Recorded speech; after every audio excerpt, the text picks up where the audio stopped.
going over examples on different time frames to see the current situation on the stock support and resistance levels. So I'm going to start from the 1 minute. You switch it down here. There's a lot of consolidation here. Resistance. Haven't been able to get back up there and break above that to the upside. 5 minute time frame. Consolidating.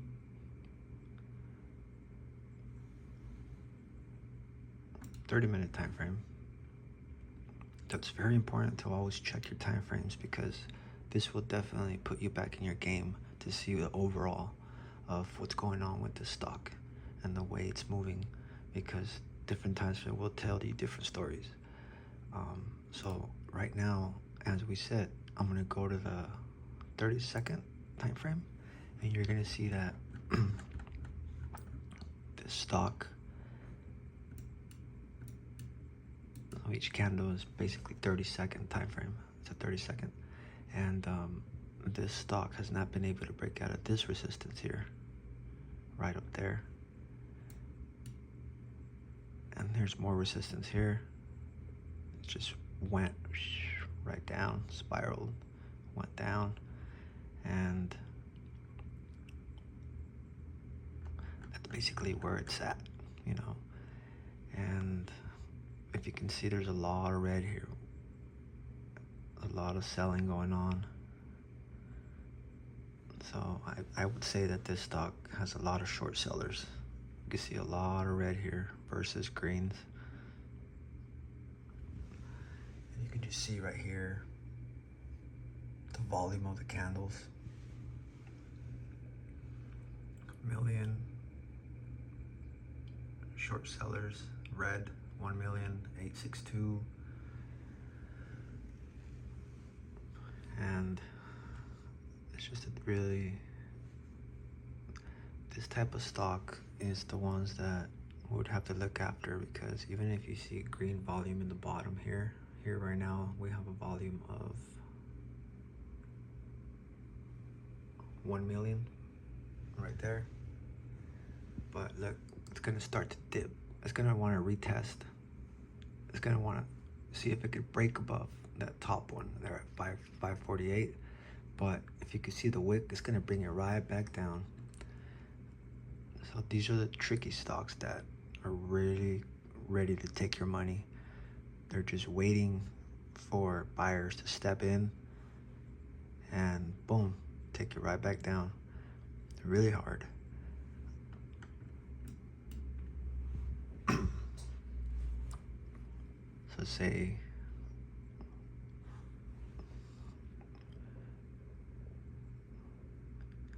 here it goes.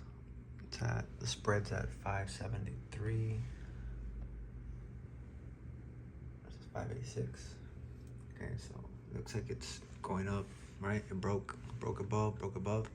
But what happens is that you have to wait for the retest. If it retests and does this and comes back up, then it's a bullish position. Because if you enter and you get caught, and this already had one halt down, okay? And it kind of seems like, you see that candle right there? The indecision candle that formed right there.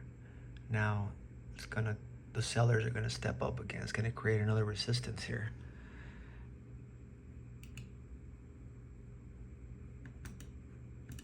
You put there, and you create a drawing, and I created a horizontal line.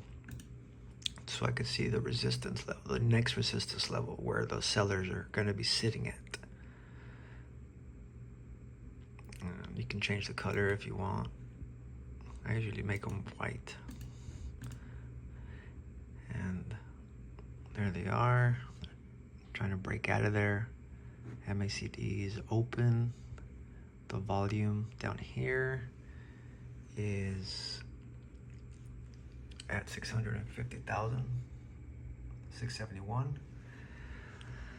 But it's not gonna break above that. It's probably gonna flush back down. See that? they're just sitting there at that level.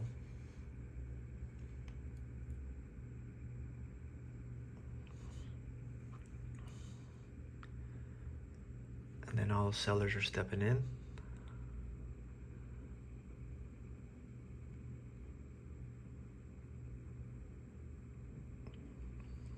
The bid and the ask, our spreads are not that bad. But still, this is definitely a short sellers stock.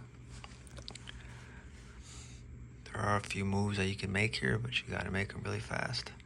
But very choppy, very difficult stock to trade. So there you have it. Looking at a stock at different time frames is very important to understand the overall of what's happening with these moves by the minute, by the second. See that? It's coming back down. Short sellers are stepping up again.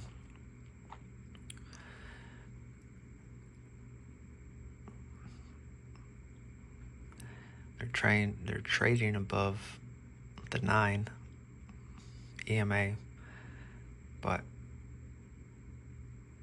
here are the sellers that are sitting right here. That's resistance.